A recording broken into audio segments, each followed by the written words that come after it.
I miss the old times. I joined the FNaF fandom in 2016, around when Sister Location was releasing, and I honestly miss those days. Back then, all I'd do was consume whatever FNaF content found its way onto my recommended page and have fun theorizing with friends as a chaotic pastime. Back then, my first exposure to FNaF came from Minecraft roleplays like FNaF and FNaF's short series, as funny as it sounds. Back then, my playlists were of course filled with songs from creators like DA Games, Shadro, Cryfuse, and of course, The Living Tombstone. Back then, I really enjoyed having FNaF as this little fun pastime, but that was until I joined and began engaging with the FNaF community. In March of 2020, with quarantine well underway, I decided to join a little old Discord server known as FNAFlore.com, and a lot of things sparked there for me. In that server, not only did I meet my now longest known Discord friend, but I also decided what I wanted to do with my time stuck inside. I didn't just want to theorize on Discord. I wanted to put my ideas out there in the form of making YouTube videos. I miss the days before any of that, and I think a lot of the FNaF community nowadays probably feels the same way. As cliche as it sounds, I miss the old FNaF, and I miss the old FNaF community. I miss the days before Security Breach, when we didn't hold strong expectations about what a FNaF game should be that would ultimately lead us to feeling disappointed. I miss the days when Scott was someone known for the amazing franchise he created and not for the assumptions people forced about his beliefs. I miss the days when prominent fan game developers weren't obsessed with throwing their reputations away to jeopardize the creative works and lives of others.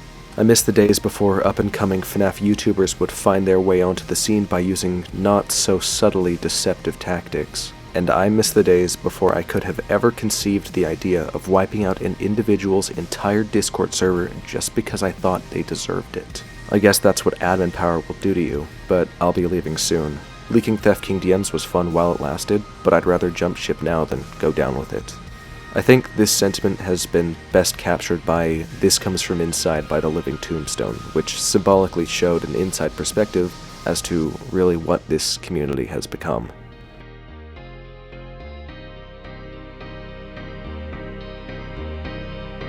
Long time ago it was all for us, shall fill our wounds with a pound of salt. And your reason to justify scars you can't quantify, lock us inside the mold. Now this is your fault.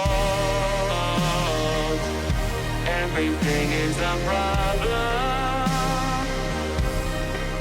There was a poison in the air, disparities and eternal light.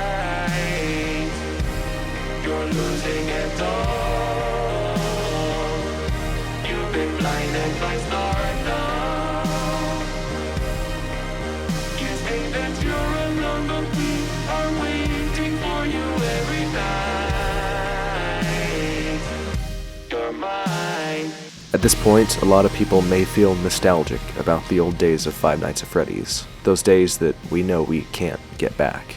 Nostalgia isn't being able to return to those good things we miss, it's feeling the longing for them. And at this point, we all miss some part of what FNaF and this community used to be.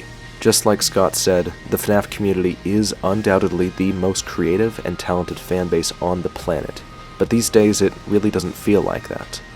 I don't think it's that we've lost the talent and creativity, but it's that we've lost that as a reputation. These days, the only time FNaF is actually trending is when there's some major controversy going on, and that is not something any community should be known for. Something that I think often slips our minds is that not everyone behind our screens is an enemy. We're all people. It's just a select few people who, unfortunately, overpower the collective and negatively affect our individual experience. I don't think there's really much I can do at this moment. For the past year or so, I had this idea in mind of being able to use the level of success I wanted to achieve on YouTube to make the FNaF community a better place. At least, mostly on Discord, which is where I thrive the most, though that's only a reasonable thing to want if I knew I could put in the work on the YouTube side. I won't try to force myself to be positive about any of this or try to put on some generic, cliché motivational spiel. This is a problem, everyone knows it, and I unfortunately don't have a solution to any of it. But just as we have been the most creative and talented fanbase in the world, a standard of something like that can be achieved again.